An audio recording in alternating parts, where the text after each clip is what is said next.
Well, it's been a long road to get here, but I think we're finally ready. I have everything in place for the ritual. I'll open the portal whenever you're ready. I don't know what you'll find in Camoran's paradise. I do know the portal I create through the Mysterium Xerxes ritual will close behind you. You'll have to find another way back. I believe that Mankar Camoran acts as the anchor for paradise, just as a sigil stone anchors an Oblivion gate in place. Kill Mankar Camoran, and you will unmake his paradise. Shall I open the portal to paradise? Are you ready? Farewell, my friend. Our fate is in your hands. Bring back the Amulet of Kings. Brace yourself. Nope, that's the plan. So we can go get a hold of this thing. Deal with this asshole once and for all. Guess that's our great Welkin stone and our great sigil stone.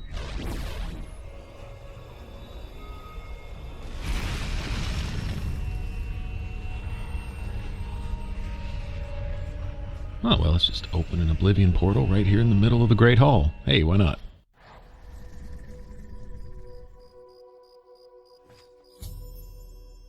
Okay, so we've arrived in Camoran's paradise. Let's see what kind of paradise he offers his followers. Admittedly, it is kind of beautiful. Look at that.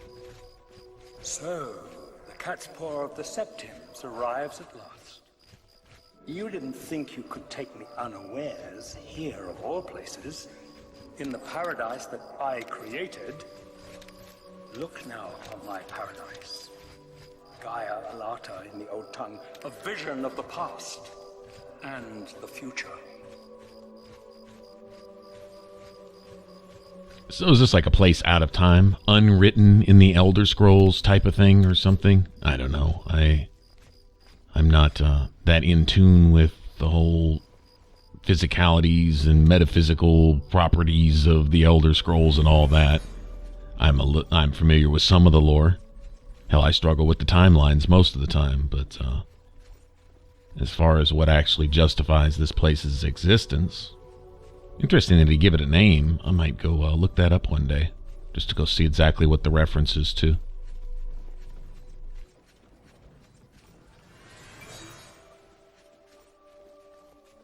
I think we've killed our share of Daedra. I'm just looking around here, really.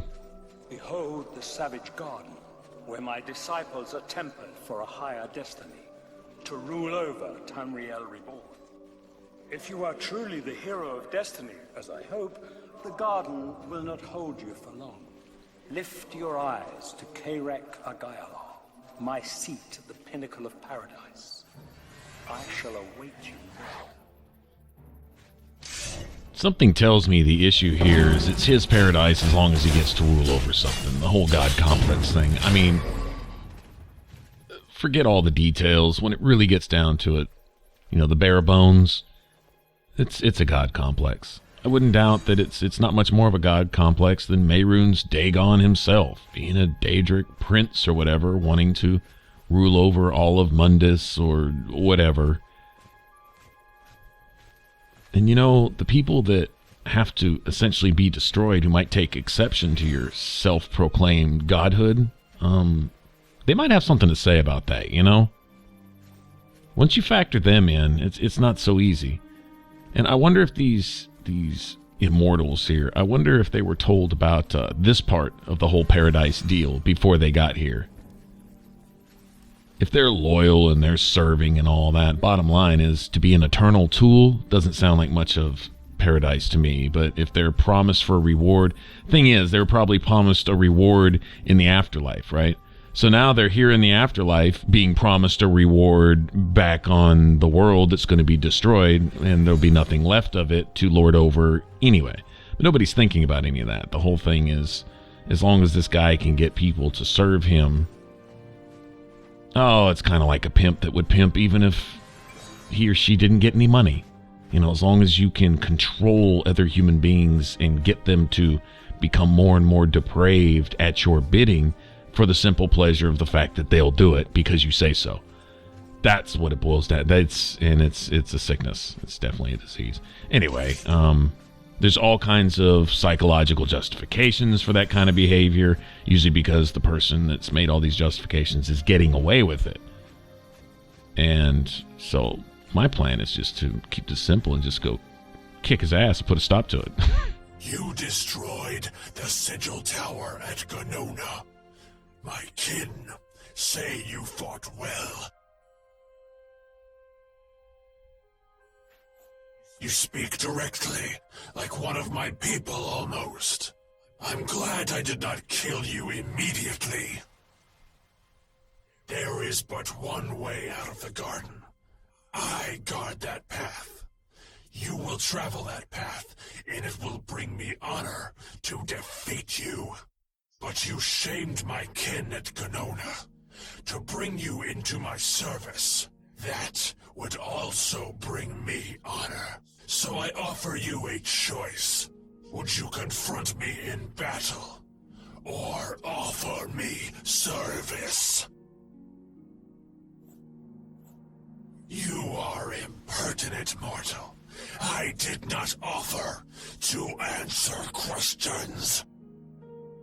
Your mind follows the simple path, the choice of an animal. But you have courage at least. You will fail, mortal. And then where will you be? Dead and nothing.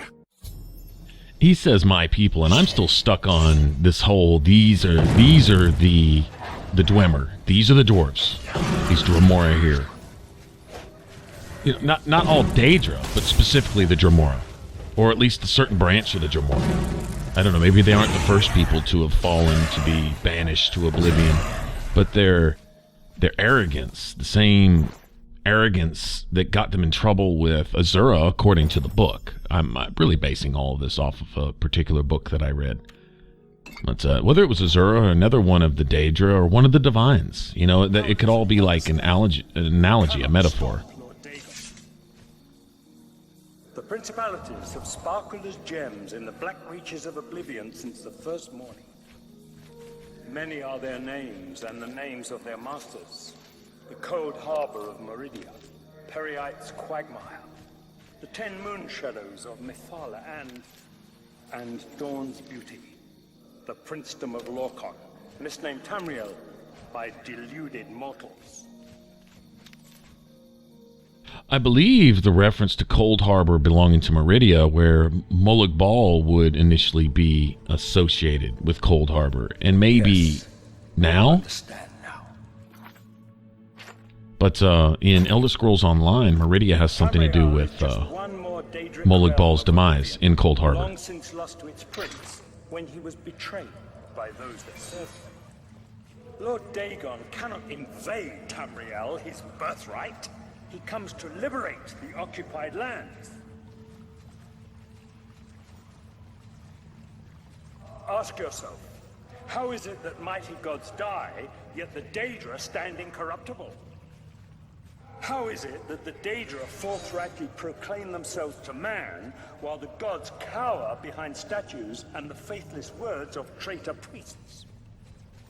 It is simple. They are not gods at all. The truth has been in front of you since you first were born. The Daedra are the true gods of this universe. Julianos, Dibella, and Stondar are all Lorkhan's betrayers, posing as divinities in a principality that has lost its guiding light. What are scholarship, love, and mercy when compared to fate, night, and destruction?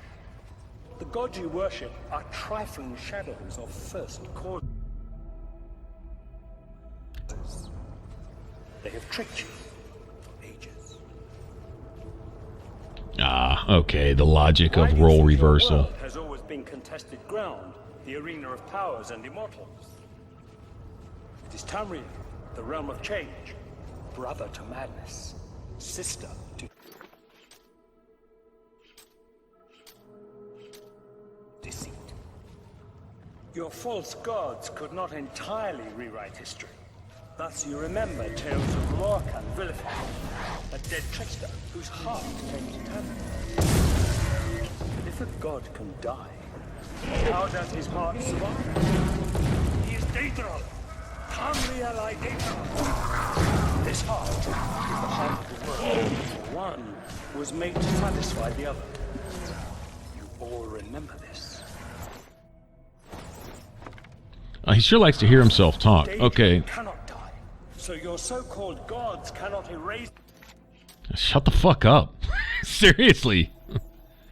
Is this the eternity to hear this dude pontificate to himself? That's his paradise. People that are forced to listen to this asshole ramble. Okay. Now, how the hell do you open this door? Does it take a certain spell, maybe? I don't remember.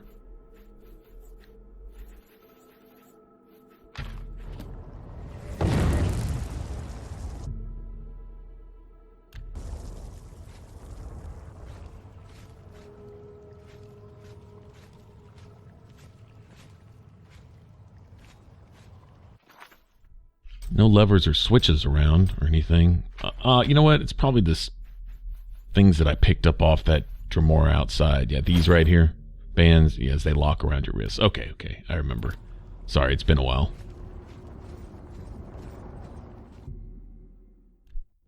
Yep, that did it. Yeah, anyway, the reversal of logic is that if you put the effect as the cause, right, and then it becomes a matter of right for regardless of what wickedness and destruction occur at the hands of these, this Mehrunes and his followers and this Mankar Camoran asshole and his followers and all the assassinations and all the death and stuff like that is nothing but justifiable acts of war against people who have somehow wronged you. Well, how did the Daedra stand incorruptible? Already corrupted. How's that for an answer?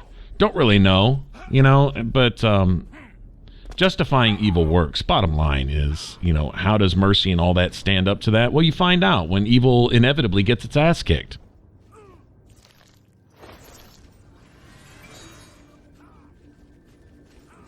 You wear the bands, but you're no prisoner. Who are you? What are you doing here? Wait, I know who you must be. You're the one who killed Raven and Rumor. They told me about you when I was still in their father's favor. And now you're here to kill their father. Of course, you came for the Amulet of Kings. Then Martin Septim still lives? There is still hope to stop Mehrunes Dagon's invasion? I bear responsibility for much of the evil that was done in Mankar Camoran's name. I would undo it if I could. I never thought I would have a chance to redeem myself, waiting helplessly here in eternity. But now you are here. Perhaps you can kill Mankar Camoran, save Tamriel from Dagon's final victory. I can help you. You need my help if you are ever to leave the Forbidden Grotto. I was at the sack of Kvatch. They had no chance. We took them by surprise, and we carried the walls in the first assault. But they fought on anyway, desperately. They seemed to think this decadent, mundane world of theirs was worth defending. I was slain after the battle was over. 3 townsfolk hiding in the cellar attacked me when I entered their house, hunting down survivors. They tore me to pieces, although I have no doubt they were immediately killed by my companions. I've had plenty of time to ponder my deeds since I came here. Ponder and regret. An eternity of regret. For my weakness, the Master sent me here to torture my former comrades who showed similar ingratitude for his gift of eternal life. No one wearing the bands of the Chosen can leave this grotto. The doors will not open, and there is no other way out. I can remove them, but I will need time.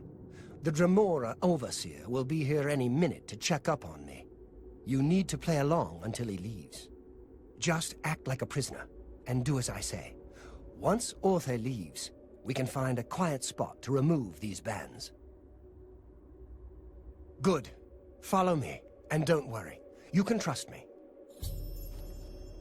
If this guy is aware that should Mankar Camoran be destroyed, which is the plan, that he's going to die right along with Mankar.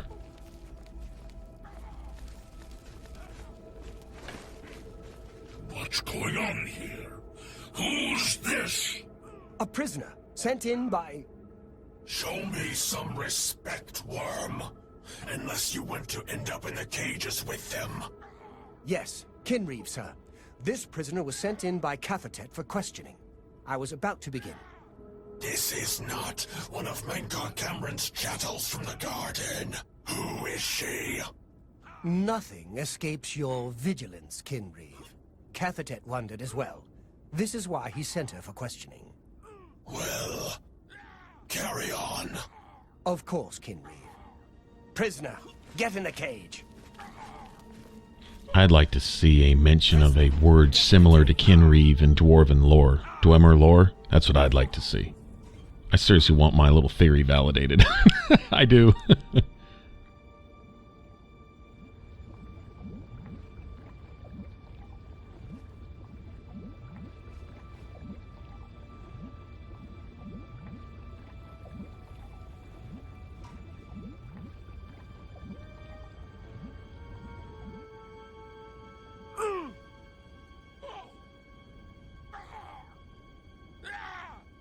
There's no way for me to cross, but the Master's immortality does have its uses. I will distract the Dremora for as long as I can. Yeah. See, says the Master's immortality. So he can't die right now, but when Mankar Camoran is destroyed, he will. And if he's willing to pay for his crimes with a, well, an acceptable punishment, which would be his death. In other words, you know, he's willing to atone, you know, and that's no stronger act of atonement than giving your own life as basically a price pay for your for his actions, for his crimes, for his murders. He sees that. Now, it's interesting is he made a comment. He was attacked by some villagers. Hold on. You made it. I didn't think you'd have any trouble. Let's get these bands off you. There. You're not a prisoner of the Forbidden Grotto any longer. Let me come with you. Let me help you kill Mankar Camoran. I am not without power. I am no match for Mankar Camoran, but perhaps together we can find a way to defeat him. Lead on. He made a comment is that he was attacked by villagers. Your progress is swift. Now this guy wants to talk some more. Perhaps you will reach me after all. You think I mock you? Not at all. In your coming, I hear the footsteps of fate. You are the last defender of decadent Tamriel. I am the midwife of the mythic dawn, Tamriel reborn. I welcome you, if you truly are the agent. I tire of the self-styled heroes who set themselves in my path only Death to Dagon's lackeys. unworthy. What's the matter? Getting tired?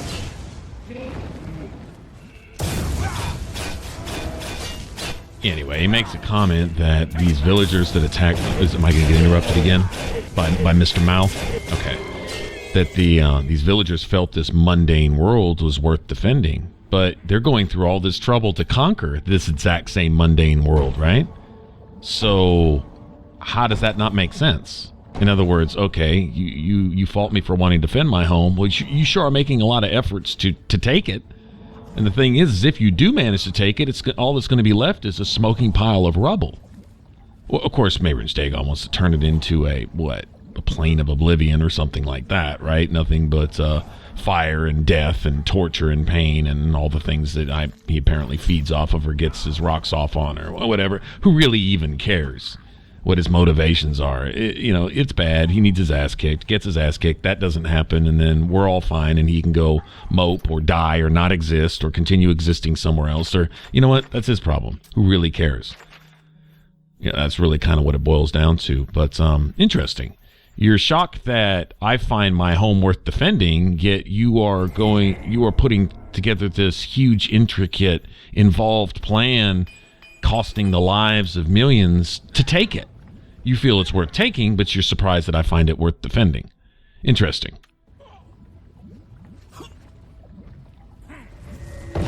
But once again, your inability to see logic, their inability to acknowledge the divines or whatever, we actually see this in the real world, is if I don't see an actual physical hand come down and give me free shit and do things for me, then God must not exist, because I didn't see a big, hairy arm reach down with a big hand to give me free stuff and make things better and do what I want to do right now, the very second that I want to do it. That God must not exist because I don't see that.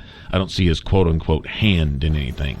Whereas, if you stop to think about it, that hand is figurative. You're talking about the powers that be that are able to mold and shape histories, events, futures, fates, these things, and all the things that are involved with that. You know, is that if the wind blows a little to the east instead of the west today and blows a butterfly a little off track, and that butterfly feeds this fish instead of that fish, and that, I mean, every little tiny thing happens that can, one little tiny change can affect the outcome of everything. It's the ripple effect, right? On a major scale, and it's things that mortals can't keep a track of. And so, not being able to see the powers that do keep track of those things, they just inevitably turn to something that they can see. You know, temporary lusts, passions, earthly desires, and, you know, et cetera, et cetera, et cetera. And fulfilling those things and serving powers that give you power to affect those things on a very here and now basis. You know, the silver platter, the instant gratification thing. You know, it all falls under that. That's what people tend to serve, because they can't see, like I say, some big physical hand come down and do something that they can understand. Just because you don't understand it doesn't mean that it isn't. But what Mehrunes Dagon is about, people can understand. Destroying shit now to get what you want, regardless of the cost, right? And not understanding that you also serve part of a plan. You, if nothing else, serve as a means to temper the hearts of men and allow men to come to some realization of the more important things and stuff like that. For Martin Septim to be realized, for example, here, we'll take an Oblivion example of that. For, you know, his destiny to kind of, his fate to kind of unravel here. And his evil paradise. It wouldn't happen unless this occurred. Well, all those deaths, you know, then that means the gods let that happen. Let's not, okay. Once again, let's not reverse cause and effect.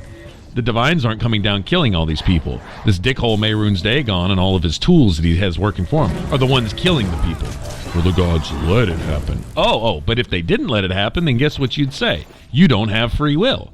But since they do let it happen, well, all of a sudden they're wrong because they don't stop it. That's a catch-22. Nobody can win like that.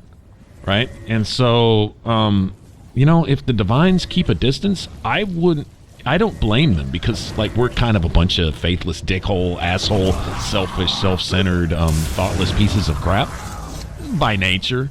You know, our best deeds as people are to not act like that. But that's how we pretty much come across by nature, and that's the best of us, and it gets kind of worse. And that's not a pessimistic view. That's just a realistic look at it.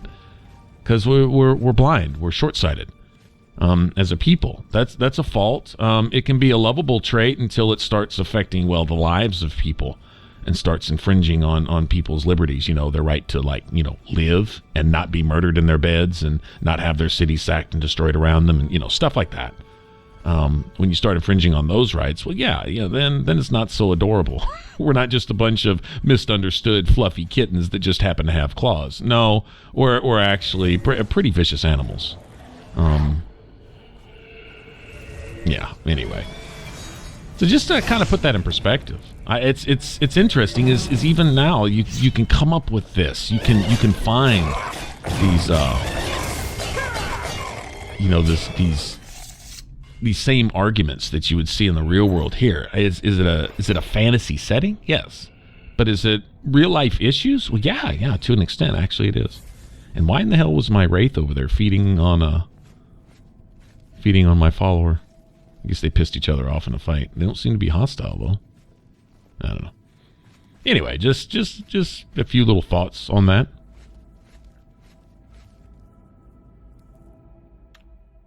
So I'm going to guess we're getting close.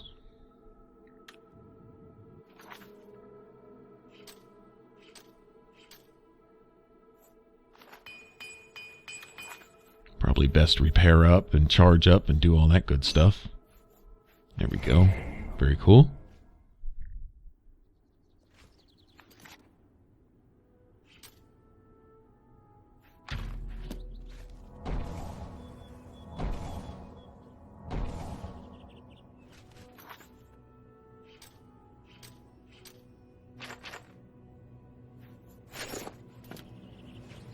I made a helmet of helmeting. I figured I wasn't getting a Daedric helmet, so I went ahead and enchanted that ebony helmet that we've been using since forever. And I called it my helmet of helmeting. I just put the shield sigil that I had. I was guessing that I probably won't find any more equipment to put things on, so we'll just roll with what we've got. We seem to be doing all right with it.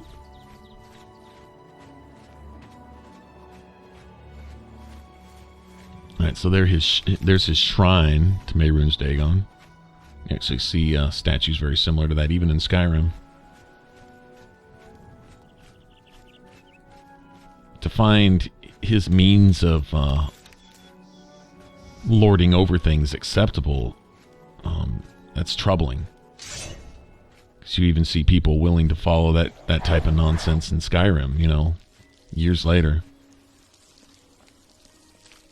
You did not expect to see me again, did you? You have no grasp of the power that my father has at his command. You think you can stop us? Soon Mehrunes Dagon will walk upon Tamriel for the first time since the Mythic Age, and our victory will be complete. Come. My father is waiting to welcome you to Karak Agayalor. Okay, and I'm just supposed to just follow you? What, because you say so? Okay. How many different languages can I say screw you in? You know? I've fought mud.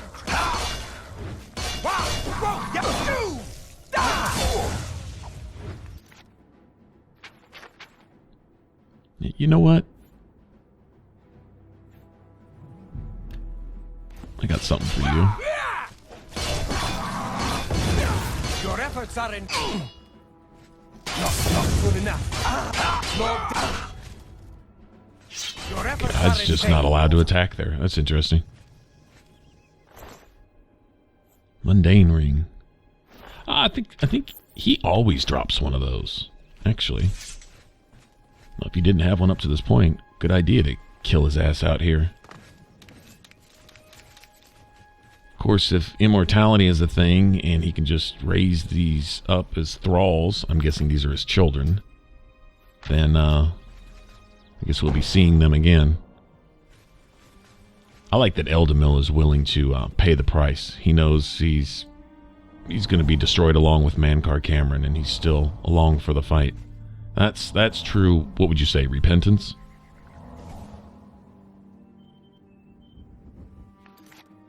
Yeah, I do remember this. I'm not trying to hear it. All I'm thinking about is going and kicking this guy's ass. Pretty simple. Kick his ass and be done with it. Get up out of here. I'm sure he's going to want to talk, though. He certainly likes to talk.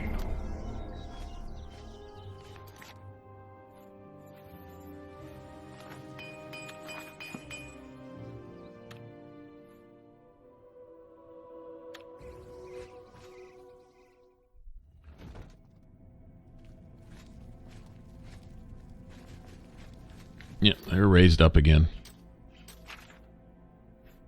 As long as he's alive, then this, I see. Unkillable armies, basically. As long as this asshole's around. Okay, we need to do something about that then. I have waited a long time for you, champion of old Tamriel. You were the last gasp of a dying age. You breathed the stale air of false hope. How little you understand. You cannot stop Lord Dagon. The walls between our worlds are crumbling. The mythic dawn grows nearer with every rift in the firmament. Soon, very soon, the lines now blurred will be erased. Tamriel and Oblivion rejoined, the mythic age reborn. Lord Dagon shall walk Tamriel again. The world shall be remade. The new age shall rise from the ashes of the old. My vision shall be realized. Weakness will be purged from the world, and mortal and immortal alike purified in the refiner's fire. My long duel with the Septims is over, and I have the mastery. The Emperor is dead. The Amulet of Kings is mine. And the last defender of the last ragged Septim stands before me, in the heart of my power.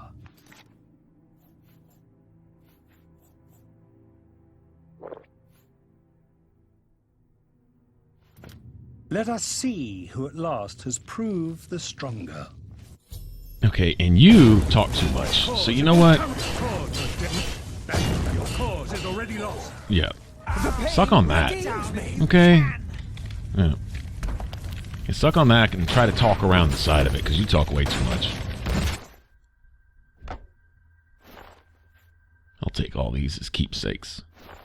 Gold trimmed shoes. I consider wearing some gold trimmed shoes in my next playthrough. Never know. Or blue suede shoes. I don't know. I might not be able to pass on the blue suede shoes. And that's it. He was basically the sigil stone holding his little quote-unquote, heavy quotes, paradise together. So much for it. That's it. You found a way back. Does this mean... You did it. You defeated him. Then you have it. You have the Amulet of Kings. Belongs to me. The Amulet of Kings. So you and Joffrey have said, if it is true, if the Emperor really was my father, then I should be able to wear it. Only those of the Septim blood can wear the Amulet of Kings. I've had my fair share of talking, Yes, dude. Of course. What am I waiting for? After all, this is my destiny. And no man can deny his destiny. I didn't really need the amulet to tell me that. I've known it was true since you first told me back in Kavach. But it is one thing to talk of becoming Emperor, and quite another to actually be the Emperor. Not yet. Until we light the Dragonfires, the gates are open, and Mehrunes Dagon's invasion continues. While you were gone, I sent a messenger to Chancellor Akato. He waits for us in the Imperial City. Chancellor Akato is the head of the Elder Council. The Council rules in the Emperor's absence. I don't expect any objections from the Elder Council, but we should defer to their authority. Let's go to the Imperial City at once, before the enemy can recover from Mankar Camoran's death. Congratulations. Sounds good to me. Go get the Emperor on his throne. Relight those dragon fires. Wonder if that scar is just going to be there forever. Probably so. Mementos of historical events, right?